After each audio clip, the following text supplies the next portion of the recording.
Hi everyone, कैसे हैं आप सब। Welcome to English plus. आइए आज हम लोग बात करते हैं एक बेहतरीन टॉपिक के बारे में जिसका नाम है प्रीपोजिशन। तो आप लोग बोर्ड पे देखे होंगे कि आज हम लोग बात करने वाले हैं प्रीपोजिशन के बारे में। तो आइए देखते हैं हम लोग क्या होता है प्रीपोजिशन। देखिए, ये जो टॉपिक होता है वो हर किसी के लिए ज़रूरत है, चाहे वो कॉम्पिटिटिव का हो चाहे किसी बोर्ड्स का एग्जाम हो। तो ये हमेशा पूछते हैं, जैसे बिहार बोर्ड के में भी ये जो है सवाल इसमें से बहुत ज़्यादा रहता है। तो आइए आज हम लोग बात करते हैं प्रीपोजिशन के बारे में, जो कि एक बेहतरीन टॉपिक है, पार्ट्स ऑफ स्पीच का एक पार्ट है। आइए देखते हैं। तो यहाँ पे आप लोग देख रहे हैं कि प्रीपोजिशन की अगर हम लोग बात करते हैं तो देखिए प्रीपोजिशन किसी भी ग्रामर का कोई भी टॉपिक है, पहले आप उसके नाम के बारे में देखिए कि अगर उसका नाम का मतलब क्या होता है। अगर आप नाम का मतलब जान जाते हैं तो समझ लीजिए आपको समझने में कोई दिक्कत नहीं होगी। वैसे नॉर्मली अगर हम बात करते हैं तो प्री का मतलब होता है पहले, पोजीशन का मतलब होता है स्थिति, यानी किसी नाउन या प्रोनाउन के पहले उसकी स्थिति, उसके संबंध के बारे में बात करेगा। तो एक मोटा मोटी बात हुआ, बट मैं आपको थोड़ा सा डिटेल्स बताता हूँ कि आखिर इसका डेफिनेशन क्या होता है, और डेफिनेशन से ही आप इसका मतलब जान जाएंगे। तो आइए देखते हैं।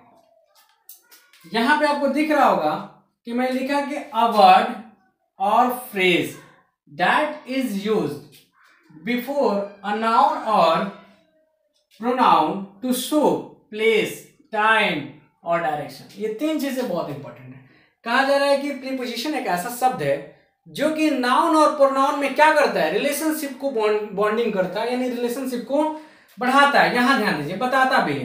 तो यहाँ पे मैं आसान शब्दों में, मैंने हिंदी में भी इसके बारे में चर्चा किया कि ऐसा शब्द जो नाउन और प्रोनाउन का दूसरे शब्द से संबंध बताए, यानी ऐसा शब्द जो नाउन और प्रोनाउन के दूसरे शब्द से क्या बताए, रिलेशन बताए, उसे हम क्या कहेंगे, प्रीपोजिशन कहेंगे। ये तो हो गई प्रीपोजिशन की बात। लेकिन मैं आपको बताने वाला हूं कि आखिर प्रीपोजिशन के क्या क्या यूजेस होते हैं, इसके प्रयोग पूछे जाते हैं आपके एग्जाम में। किसी भी बोर्ड्स का एग्जाम हो, कॉम्पिटिटिव का एग्जाम हो, क्या पूछा जाता है, यूजेस पूछा जाता है। आपको तो पता ही है कि प्रीपोजिशन के बहुत सारे यूजेस आपने कहीं ना कहीं कभी ना कभी तो देखा ही होगा। तो आइए हम लोग एक एक करके आज प्रीपोजिशन के जितने सारे यूजेस हैं जो कि कॉम्पिटिटिव एग्जाम के लेके, बोर्ड्स के एग्जाम के लेके, अगर आपका बोर्ड का भी एग्जाम है तो इसमें बहुत ज्यादा इसका बेनिफिट होने वाला है। तो वीडियो के आखिर तक बने रहिए, आपको पूरा ये चीजें मिलने वाली है। तो यहाँ ध्यान दीजिए। मैंने कहा सबसे पहले कहा ये संबंध बताएगा। देखिए कैसे बताएगा। जैसे मैंने यहाँ पे एक एग्जांपल लिखा, I am in the class. क्या हूं, इसका मतलब क्या हुआ कि मैं क्लास में हूं। क्या हुआ इसका मतलब, मैं क्लास में हूं। तो ये क्या किया, क्लास के साथ और मेरा क्या किया, संबंध बना दिया। किसने बनाया, तो इन ने। तो हमारा इन क्या हुआ, यहाँ पे हमारा इन जो होगा वो है प्रीपोजिशन। क्या हुआ, इन हमारा प्रीपोजिशन होगा। तो ये सब प्रीपोजिशन के बहुत सारे टाइप्स होते हैं। मेनली अगर बात करते हैं हम लोग तो यहाँ पे तीन चीजें बहुत ज्यादा महत्वपूर्ण होती है जहां से रिलेटेड कुछ बातें पूछा जाता है। जैसे यहाँ ध्यान दीजिए, यहाँ मैंने लिखा सबसे पहले डायरेक्शन। डायरेक्शन से प्रीपोजिशन, यहाँ पर भी देखिए मैंने डायरेक्शन की चर्चा की है। डायरेक्शन आपको शो करेगा, टाइम शो करेगा, प्लेसेस शो करेगा। ये सारा काम किसका होता है, तो प्रीपोजिशन का होता है। तो एक एक करके इसके यूज के बारे में देखते हैं, और आई होप कि आपको ये यूज बहुत ज्यादा समझ में आएगा। आइए देखते हैं। तो मैंने सबसे पहले लिखा, यहाँ ध्यान दीजिए कि use of at, use of at और यूज ऑफ इन, यानी इन और एट का प्रयोग हम लोग एक साथ करने वाले हैं। देखिए कैसे, क्योंकि इन और एट एक दूसरे के साथ काफी जुड़ा हुआ है, और ये इन और एट अगर देख लेते हैं तो समझ लीजिए कि आपका ये प्रीपोजिशन जो है इन और एट कभी भूलिएगा नहीं। यहाँ ध्यान दीजिए, मैंने लिखा है इसके बारे में कि इन का प्रयोग, अगर बात करूं यहाँ पे, तो मैंने लिखा है इन का प्रयोग बड़े शहरों या स्थानों के लिए किया जाता है। मैंने क्या बोला, यहाँ पे ध्यान दीजिए, इन का प्रयोग बड़े शहरों के लिए या स्थानों के लिए हम लोग इन द सेंस इन का प्रयोग करते हैं। और एट की बात करते हैं तो छोटे शहरों, छोटे स्थानों के लिए क्या करते हैं, उसके लिए हम लोग प्रयोग करते हैं। जैसे मैं एग्जाम्पल में यहाँ पे लिखा हूँ, मैं लिखा हूँ कि मैं दिल्ली में महिपालपुर में रहता हूँ। मैंने क्या लिखा, मैं दिल्ली में महिपालपुर में रहता हूँ। महिपालपुर एक दिल्ली में एक जगह है। तो मैंने लिखा मैं दिल्ली में महिपालपुर में रहता हूँ। तो देखिए इसको कैसे बनाएंगे, यहाँ पे मैंने इसका बनाया हुआ है कि, तो देखिए लिखा है कि आई लिव इन दिल्ली, यानी महिपालपुर के अकॉर्डिंग आप देखेंगे तो महिपालपुर में क्या हुआ, एक छोटा सा प्लेस हो गया दिल्ली के, क्योंकि दिल्ली में तो बहुत सारे प्लेसेस हैं। तो यहाँ पे आप देखिएगा कि दिल्ली के पहले मैंने किसका प्रयोग किया, इन का, यानी महिपालपुर के अकॉर्डिंग क्या हुआ, दिल्ली बड़ा है। क्या है जी, बड़ा है। तो यहाँ पे मैंने दिल्ली के पहले मैंने इन का प्रयोग किया, और उसके बाद देखिए लिखा है कि एट महिपालपुर, यानी मैं दिल्ली में कहाँ रहता हूँ, महिपालपुर में रहता हूँ, तो वहां पे आपने क्या किया, ऐड प्रीपोजिशन का प्रयोग किया। यानी कहा जाए कि बड़े शहरों या बड़े स्थानों के पहले हम लोग इन का प्रयोग करते हैं और छोटे स्थानों या छोटे शहरों के लिए ऐड का। एक बात ध्यान रखिएगा, ये डिपेंड करता है कि आप कंपेयर किसके मुताबिक कर रहे हैं। मान के चलिए कोई पटना में रहता है, ठीक है ना, तो वैसे कह सकते हैं आई लिव इन पटना, और पटना में कोई सिवान में रहता है तो I live in Patna, at Siwan में पटना में रहता हूं लेकिन क्या हूं, मैं सिवान से हूं। तो इस सेंस में आप क्या करेंगे, अकॉर्डिंग टू देयर कंपैरिजन, उसके तुलनात्मक चीजों से आपको देखना पड़ेगा। आगे देखते हैं, ऐड का प्रयोग एक चीज और सेंस में किया जाता है, समय को दिखाने के लिए किया जाता है। जैसे समय किसी को बताना है, समय के सेंस में भी इसका प्रयोग होता है। जैसे मैंने एक एग्जांपल लिखा यहाँ पे कि ही केम एट 6:30 PM, एक मैंने समय लिखा, इसके बगल में क्या लिखा, 8 लिखा, यानी इसका हिंदी हुआ कि वह 6:30 बजे आया। 6:30 PM मतलब आप PM तो समझ रहे हैं, शाम के वक्त की बात हो गई, यानी वो 6:30 बजे क्या हुआ, आया। तो आने के सेंस में यहाँ पे क्या किया मैंने, एट का प्रयोग किया, यानी ये जो चीजें हमारा कहीं ना कहीं टाइम को क्या कर रहा है, शो कर रहा है, टाइम को दिखा रहा है। तो बस आगे बने रहिए। आइए कुछ और यूजेस देखते हैं जो कि आपके एग्जाम में बहुत इंपॉर्टेंट है, और वीडियो के आखिर तक जरूर बने रहिएगा अगर आप पढ़ाई को लेके बहुत ज्यादा सीरियस हैं तो। आइए मैं यहाँ पे लिखा हूं कि यूज ऑफ ऑन। अब मैंने क्या लिखा, यूज ऑफ ऑन। ठीक है, ऑन का प्रयोग क्या होता है समझिए। ऑन का प्रयोग होता है कि ऊपर और किस सतह के सेंस में होता है। दैट मीन्स क्या हुआ कि आपको समझ में आ गया, कोई चीज अगर किसी चीज के ऊपर रखी है वहां पे आप ऑन का प्रयोग करेंगे। जैसे मैंने एक एग्जांपल लिखा है कि my book is on the table, यानी मेरी जो किताब है किसके ऊपर है, टेबल के ऊपर है। अभी ध्यान से समझिए, अब मैं यहाँ पे तो किताब नहीं मेरे पास टेबल है, मैं आपको यहाँ पे प्रैक्टिकल कर दे। मान के चलिए ये थोड़ा देर के लिए टेबल मानिए, तो टेबल मानिए इस पे मैंने क्या किया, किताब अपना रख दिया। तो यहाँ पे इस सेंस में इसके नीचे क्या हुआ, एक सरफेस हुआ, एक तरह का सतह हुआ। तो यानी ये भी कह सकता हूँ कि my pen is on my hand, ऐसे भी कह सकते हैं कि मेरा जो कलम है मेरे हाथ के ऊपर है। इस सेंस में भी क्या, यानी किसी सरफेस से उसको टच होना जरूरी, फिजिकल स्पर्श होना क्या कहते हैं, उसका होना जरूरी, तब हम वहां पे क्या करेंगे, किसी भी चीज के, किसी सतह के ऊपर कोई चीज रखा गया है तो वहां पे हम लोग हमेशा ऑन प्रीपोजिशन का क्या करते हैं, प्रयोग करते हैं। इसके अलावा ऑन प्रीपोजिशन का और भी बहुत ज्यादा यूज है। आइए कुछ और यूजेस देखते हैं, यहाँ ध्यान दीजिए। एक और एग्जाम्पल मैंने लिखा हूं, the paper is on my desk, यानी जो पेपर है वो डेस्क के ऊपर है। यहाँ पे कुछ और चीजें आई है, इसका यूज मैंने दिखाता हूं। यहाँ देखिए, डेट्स, डेट्स का मतलब हो गया तारीख, और दिन के लिए भी हम लोग क्या करते हैं, किसका प्रयोग करते हैं, तो ऑन प्रीपोजिशन का प्रयोग हम लोग करते हैं। जैसे मैंने लिखा he will come on Monday, इसका मतलब वह मंडे को आएगा। तो यहाँ पे क्या किया, आपने एक तारीख दे दिया, एक डेट दे दिया, एक चीज क्या दिया कि आपने यहाँ पे तारीख और दिन की बात कर दी। तो यहाँ पर भी क्या करेंगे हम लोग कि ऑन प्रीपोजिशन का प्रयोग करेंगे। ठीक है, एक और एग्जांपल इसमें देखते हैं, आई वॉज बॉर्न ऑन 25 मार्च 1997, यानी मैं कहता हूं कि मेरा जो जन्म हुआ वो 25 मार्च 1997 को हुआ। डेट मीन्स क्या हुआ जी कि यहाँ पे मैंने तारीख को बताया, डेट्स को बताया। तो जब डेट्स बताया तो यहाँ पर हम किसका प्रीपोजिशन का प्रयोग करेंगे, कौन से प्रीपोजिशन का, तो ऑन प्रीपोजिशन का प्रयोग करेंगे। तो आइए और कुछ हम लोग आगे इसके बारे में देखते हैं कि और भी बहुत सारे इसके यूजेस हैं। वीडियो का आखिर तक जरूर बने रहिएगा, जब यहाँ तक बन गए तो बने रहिएगा। और मैं बार बार सब्सक्राइब के लिए नहीं कहता हूँ, अगर वीडियो पसंद आ रही है तो जरूर लाइक करिए और शेयर वगैरह करिए, दोस्तों के बीच में शेयर करिए। चलिए तो आगे देखते हैं। जो प्रीपोजिशन है यहाँ ध्यान दीजिएगा, मैंने लिखा है इनटू, यानी यूज ऑफ इनटू। इनटू का प्रयोग क्या होता है इसके बारे में थोड़ा ध्यान दीजिएगा। इनटू यानी ये मैं बता रहा हूँ गति बताने के अर्थ में, यानी गति मतलब मोशन। आपको तो पता ही मोशन का अर्थ क्या होता है कि किसी प्लेस में चेंज हो जाता है, वो चीजें होती हैं मोशन में आ जाती हैं, गति में आ जाती है। जैसे मैंने एक एग्जांपल लिखा है, यहाँ ध्यान से समझिएगा। मैंने लिखा ही जंप्ड इनटू द रिवर, यानी उसने क्या किया, नदी में क्या किया, कूद गया।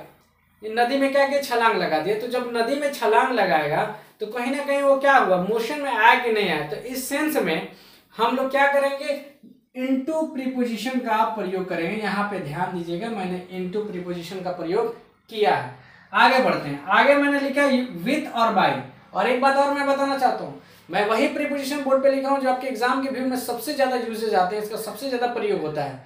क्योंकि प्रीपोजिशन की कोई कमी थोड़ी है ना, बहुत सारे हजारों प्रीपोजिशन है, लेकिन मैं आपको चूज करके, क्योंकि जिसका सबसे ज्यादा यूज आता है उसके बारे में चर्चा करनी है। यहाँ पे ध्यान दीजिए, मैंने लिखा विथ और बाय। विथ का प्रयोग कहाँ होता है और बाय का, बहुत ज्यादा इसका कॉमन सा यूज है। तो मैं यहाँ पे लिखा विथ का प्रयोग होता है किसी इंस्ट्रूमेंट के लिए। इंस्ट्रूमेंट मतलब कोई भी चीज है, कोई हथियार टाइप का है, कोई सामान टाइप का, जिससे हम लोग कोई काम कर रहे हैं, डेट मीन्स वहां पर हम लोग इंस्ट्रूमेंट का प्रयोग करेंगे। यहाँ ध्यान दीजिएगा, अगर मैं यहाँ पे आप एग्जाम्पल को देखिएगा तो लिखा है कि the snake was killed by him with a stick.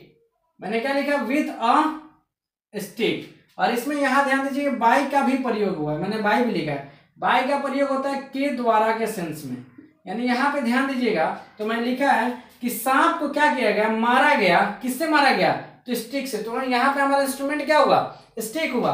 तो इसलिए यहाँ पे हम लोग क्या करेंगे, विथ प्रीपोजिशन का प्रयोग करेंगे। और किसके द्वारा मारा गया, तो स्टिक के द्वारा। यहाँ द्वारा का भी सेंस आ रहा है, यानी बात करते हैं तो उसके लिए हम लोग क्या किए हैं, बाय का प्रयोग किए हैं। इसके अलावा और भी हम लोग एक एग्जांपल बाय का यूज देख सकते हैं। मैंने लिखा है the letter was written by Rehan, यानी यह पत्र किसके द्वारा लिखा गया, रेहान के द्वारा लिखा गया।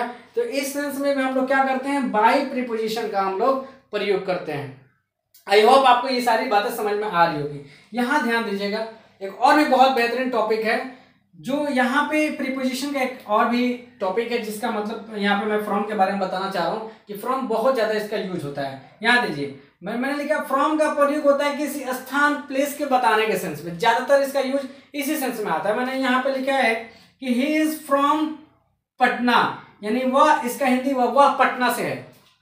ही इज फ्रॉम दिल्ली, वह दिल्ली से है। ही इज फ्रॉम अमेरिका, वह अमेरिका से। यानी इस सेंस में क्या कर सकते हैं हम लोग, फ्रॉम का प्रयोग कर सकते हैं किसी प्लेस को बताने के अर्थ में, वहां हम लोग कर सकते हैं। यहाँ पे एक सवाल भी मैंने पूछ लिया, where do you come from, बहुत ज्यादा इसका यूज होता है, भाई आप कहाँ से आते हैं। तो इस सेंस में भी हम लोग क्या करें, कहीं ना कहीं प्लेस की बात करें, कहीं ना कहीं हम लोग स्थान की बात करें, तो इसलिए हम लोग यहाँ पे फ्रॉम प्रीपोजिशन का प्रयोग करेंगे। अब आइए कुछ और आखिरी के 2 प्रीपोजिशन बचे हैं और आप वीडियो के आखिरी तक बने रहिए। देखते हैं कुछ 2 और प्रीपोजिशन जिसका यूज काफी ज्यादा होता है। यहाँ ध्यान दीजिए, मैंने लिखा फॉर और ड्यूरिंग। मैंने क्या लिखा, फॉर और ड्यूरिंग के बारे में। तो फॉर का प्रयोग के लिए होता है और ड्यूरिंग का प्रयोग के दौरान के सेंस में होता है। अब देखिए के लिए और के दौरान का कहाँ यूज है सबसे ज्यादा, यहाँ देखिए मैं यहाँ पे लिखा हूं I am not able for you. क्या होता है जी, I am not able for you, माने मैं तुम्हारे लायक नहीं हूं। बहुत सारे ऐसे शब्द आपने सुना होगा, ऐसा सेंटेंसेस सुना होगा।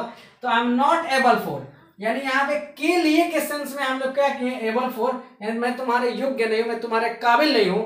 इसका प्रयोग हम लोग फॉर के सेंस में करते हैं, फॉर प्रीपोजिशन का ऐसा सेंटेंसेस में हम लोग प्रयोग करते हैं। आगे ध्यान दीजिए, मैंने लिखा दे आर क्राइंग, वह चिल्ला रहे हैं। ड्यूरिंग द क्लास, यानी बहुत सारे बच्चे होते हैं जो शोर करते हैं, जो चिल्लाते भी हैं क्लास के टाइम में, जो छोटे बच्चे होते हैं, तो वो क्लास का ड्यूरिंग द क्लास, यानी जब क्लास चल रहा है के दौरान, क्लास चलने के दौरान की बात हो रही है, तो बच्चे क्या कर रहे हैं, शोर कर रहे हैं, चिल्ला रहे हैं। तो यहाँ पे मैंने किसका प्रयोग किया, ड्यूरिंग का, यानी ड्यूरिंग प्रीपोजिशन का यहाँ पे हम लोग प्रयोग कर सकते हैं। अब आखिरी में हमारे पास कुछ और प्रीपोजिशन बचे हैं, ध्यान दीजिए। मैंने लिखा ऑफ और ऑफ, ऑफ और ऑफ, ध्यान दीजिएगा, ऑफ और ऑफ। यहाँ ध्यान दीजिएगा, एक स्पेलिंग का थोड़ा सा सारा ख्याल स्पेलिंग का है। एक है ओ एफ और एक है ओ डबल एफ। बहुत लोग तो पता ही नहीं कि ओ एफ और ओ डबल एफ में बहुत लोग कंफ्यूज समझ लेते हैं और बहुत लोग इसको एक ही जैसा मानते हैं। बचपन से लेकर अभी तक इसको जो है, इसको अंतर नहीं समझ पाए, लेकिन इसमें बहुत अंतर है, जमीन और आसमान का अंतर है। मैं दिखाता हूं कैसे। ऑफ का देखिए, ऑफ का प्रयोग कोई रिलेशन बताएगा, क्या करेगा, संबंध बताएगा। और ओ डबल एफ वाला ऑफ है, ये जो है क्या, दूर हटने का अर्थ में बताएगा। देखिए एक हो संबंध बता रहा है और एक क्या कर रहा है, भगा रहा है, भाई यहां से जाओ। एक कह रहा है कि भाई मेरा ये जो है जानने वाला, इस तरीके का संबंध बताएगा। यहाँ ध्यान दीजिए, मैंने यहाँ पे एक सेंटेंस लिखा कि he is member of O F our family, वह जो है अपने परिवार का क्या है, हमारे परिवार का सदस्य है। तो ये क्या ना, क्या कर रहा है, रिलेशनशिप बिल्ड कर रहा है कि नहीं, संबंध बता कर नहीं कि भाई वो जो है क्या है, मेरे परिवार का हिस्सा है, यानी ओ एफ का प्रयोग यहाँ पे हम लोग करेंगे। अब ठीक नीचे वाला देखिए, he is off duty now, O double F. Off का मतलब होता है कि अभी वो क्या है, ड्यूटी पे नहीं है, यानी वो ड्यूटी पे अभी उनका टाइम ओवर हो चुका है, टाइम खत्म हो चुका है, वो ड्यूटी से क्या हो चुके, जा चुके हैं, यानी ही इज ऑफ ड्यूटी नाउ, वो अब ड्यूटी पे नहीं है। इस सेंस की अगर हम बात करते हैं तो यहाँ पे ओ डबल एफ यानी ओ डबल एफ प्रीपोजिशन का प्रयोग करता है। अब लास्ट में एक प्रीपोजिशन बचा है, आइए उसकी भी हम लोग बात करते हैं। यहाँ मैंने लिखा है उस प्रीपोजिशन के बारे में जिसका नाम है बिटवीन। क्या नाम है जी, बिटवीन। यानी बिटवीन प्रीपोजिशन का प्रयोग होता है किसी दो चीजों के बीच में, कोई दो वस्तुओं के, कोई दो व्यक्तियों के बीच में कोई चीजें हैं, तो वहां पर हम लोग क्या करेंगे, बिटवीन प्रीपोजिशन का प्रयोग करेंगे। यहाँ ध्यान दीजिएगा, मैंने लिखा रवि डिस्ट्रीब्यूटेड स्वीट्स, रवि ने क्या किया, मिठाइयां बांटी बिटवीन, यहाँ ध्यान दीजिए, बिटवीन हर टू सिस्टर, यानी अपने दोनों बहनों के बीच में क्या किया, उसने मिठाइयां को बांट दिया। तो दो बहनों के बीच में मिठाइयां बांटा, किसी दो चीजों के बीच में, ये ऐसे भी कर सकते हैं, जो है रवि जो है राज और इमरान के बीच में बैठा है, तो इस सेंस में भी हम लोग क्या करेंगे, बिटवीन प्रीपोजिशन का प्रयोग करेंगे। आई होप ये वीडियो पसंद आई होगी। तो अगर आप मेरे चैनल पर नए हैं तो चैनल को सब्सक्राइब करिए, लाइक करिए और शेयर जरूर करिए, और अपने दोस्तों के बीच में, कि मैं बहुत ज़्यादा क्लास के टाइम में मैं इन चीज़ों के बारे में मैं नहीं बोलता, क्लास के शुरू में बोलूँगा, नहीं तो आखिरी में बोलता हूँ। तो थैंक यू वेरी मच, जय हिंद।